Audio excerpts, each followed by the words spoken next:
AP మంత్రి గుడివాడ అమర్నాథ్ భావోద్వేగానికి గురయ్యారు. వైఎస్ఆర్సీపీ విడుదల చేసిన సెకండ్ లిస్ట్ లో ఆయనకు చోటు దక్కలేదు. దీంతో సిట్టింగ్ స్థానమైన అనకాపల్లి వీడి వెళ్లాల్సి వస్తున్నందుకు కంటతడి పెట్టుకున్నారు.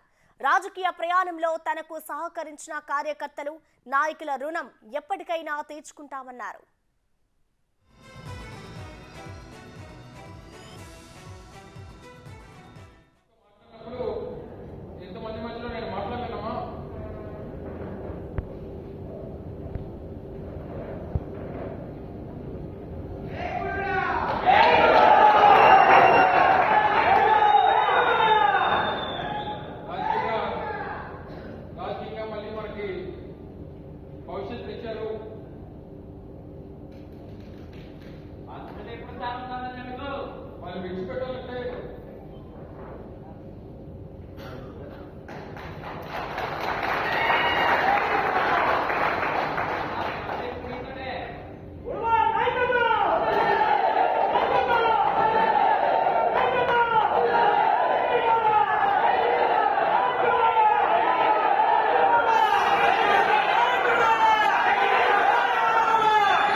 పునర్జన్మించి రాష్ట్ర వ్యాప్తంగా గుర్తింపు తీసుకొచ్చి ఈరోజు ఈ స్థాయిలో నిల్చోబెట్టినటువంటి మంత్రి అమర్నాథ్ కంట కన్నీళ్లు వచ్చేసరికి ఈ సమావేశంలో కొంతసేపు గంభీర వాతావరణం కనిపించింది.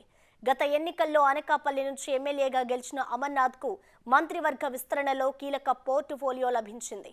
వైనాట్ 175 అంటున్న వైసీపీ అభ్యర్థుల మార్పులో భాగంగా అనకాపల్లి బరిలోకి కొత్త నాయకత్వాన్ని తెచ్చింది. మలసాల భరత్ను నూతన ఇన్ఛార్జిగా నియమించింది.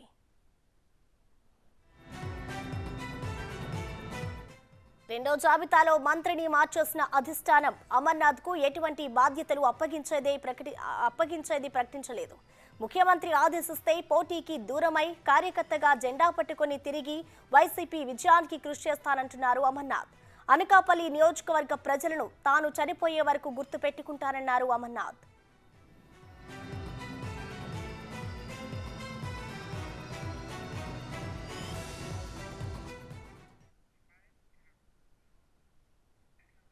ఇదే అంశానికి సంబంధించిన కంప్లీట్ డీటెయిల్స్ మా ప్రతినిధి రాజు లైవ్ ద్వారా అందిస్తారు. రాజు, చెప్పండి, ఏపీ మంత్రి అమర్నాథ్ అయితే సీటుకి సంబంధించి భావోద్వేగానికి గురయ్యారు. మరి దీనికి సంబంధించి కంప్లీట్ డీటెయిల్స్ ఏంటి రాజు?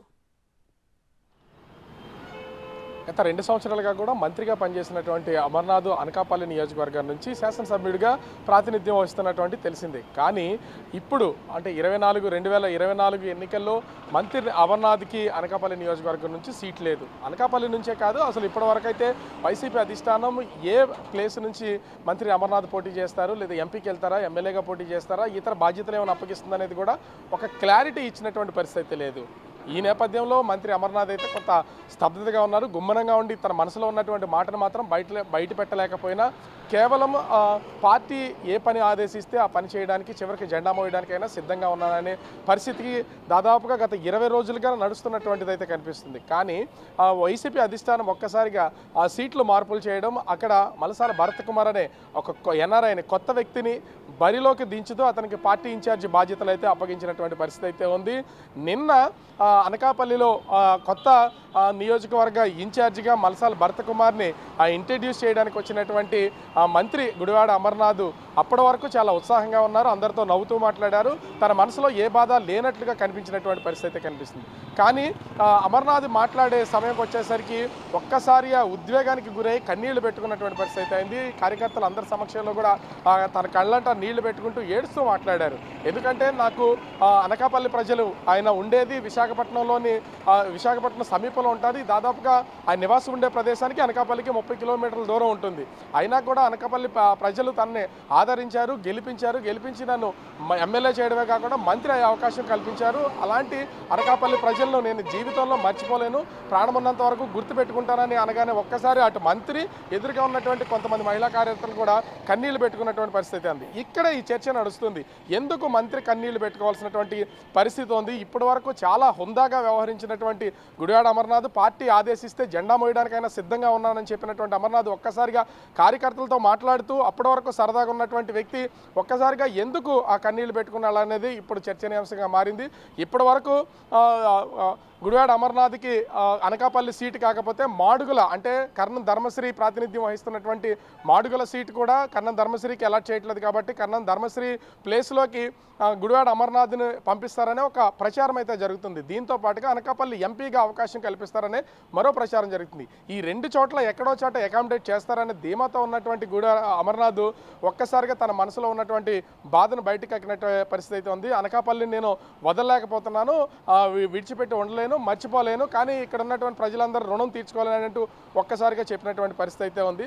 ఎందుకు ఒక మంత్రి స్థాయి ఆ సీటు కోల్పోవాల్సి వచ్చింది, మంత్రిని ఎందుకు సిట్టింగ్ ఎమ్మెల్యేగా ఉన్నటువంటి వ్యక్తిని తొలగించారనే దానికి మాత్రం ఇక్కడ కొంత విమర్శలు అటు పబ్లిక్లో కూడా కనిపిస్తున్నటువంటి పరిస్థితి అయితే ఉంది. ముఖ్యంగా గుడివాడ అమర్నాథ్ ఈ గత 5 సంవత్సరాల్లో ఎమ్మెల్యేగా 3 సంవత్సరాలు ఉన్నారు. 3 సంవత్సరాల కాలంలో కూడా నియోజకవర్గాన్ని పట్టించుకున్న దాఖలాలు అయితే లేవు.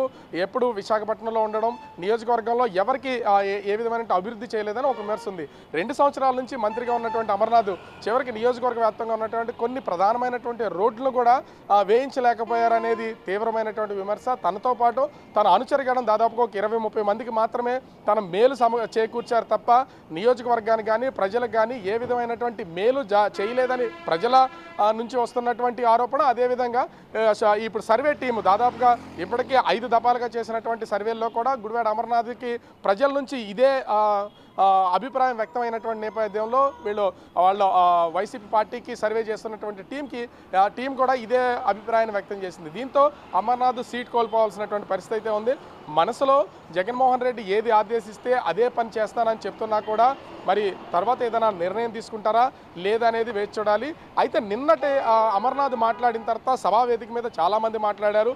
ఈ కేసు గుడివాడ అమర్నాథ్ కనుక ఎక్కడా సీట్ ఇవ్వకపోయి అటు ఎంపీగా పోటీ చేయబోతే మాత్రం మళ్ళీ వైసీపీ ప్రభుత్వం వస్తే గుడివాడ అమర్నాథ్ని ఎమ్మెల్సీని చేసి మంత్రిని చేయాలి, అదే మా ప్రధానమైనటువంటి డిమాండ్ అంటూ అక్కడికి వచ్చినటువంటి వైసీపీ కీలకమైనటువంటి నాయకులందరూ చేసినటువంటి ఒక వ్యాఖ్యలు అయితే కనిపిస్తున్నాయి. అంటే దీని ద్వారా గుడివాడ అమర్నాథ్ని కొంచెం చల్లబరిచే ప్రయత్నం అయితే చేస్తున్నారు. మనసులో ఉన్నటువంటి మాట బాధ మాత్రమో ఎక్కడా బయటకు పోదు. 2014లో ఎంపీగా పోటీ చేసిన వైసీపీ తరఫు నుంచి ఎంపీగా పోటీ చేసి ఓటమి చెందాను. అప్పుడు నా కుటుంబ సభ్యులందరూ కూడా చాలా బాధపడ్డారు. కానీ జగన్మోహన్ రెడ్డి నన్ను వెన్నంటి ఉండి నాకు జిల్లా అధ్యక్షుడు ఉమ్మడి జిల్లా విశాఖ జిల్లా అధ్యక్షుడు బాధ్యతలు అప్పగించి నన్ను ప్రోత్సహించారు. 2019లో సీట్ ఇచ్చి గెలిపించారు, మంత్రిని కూడా చేశారు. అలాంటి పార్టీకి నేను ఎప్పుడు వెన్నంటే ఉంటానని మంత్రి అమర్నాథ్ చెప్తున్నటువంటి పరిస్థితి అయితే ఉంది. కానీ అభివృద్ధి చేయకపోవడం, నియోజకవర్గ ప్రజలను ఎవరిని పట్టించుకోవడం, మంత్రి అయిన తర్వాత కూడా నియోజకవర్గంలో చాలా తక్కువగా ఉండడం, ఈ విమర్శల నేపథ్యంలోనే గుడివాడ అమర్నాథ్కి సీట్ రాకపోవడానికి ఒక కారణంగా తెలుస్తుంది. మరి వైసీపీ అధిష్టానం ఈ రానున్న రోజుల్లో అటు ఎంపీ లేదా వేరే నియోజకవర్గాలలో తనకి కేటాయింపు చేసే అవకాశం ఉందా, మార్పు చేర్పుల్లో భాగంగా ఏదన్నా ప్లేస్లో అకామిడేట్ చేస్తారా లేదా అనేది మాత్రం వేచి చూడాల్సినటువంటి పరిస్థితి అయితే కనిపిస్తుంది. Prasanna. Right, thank you Raju.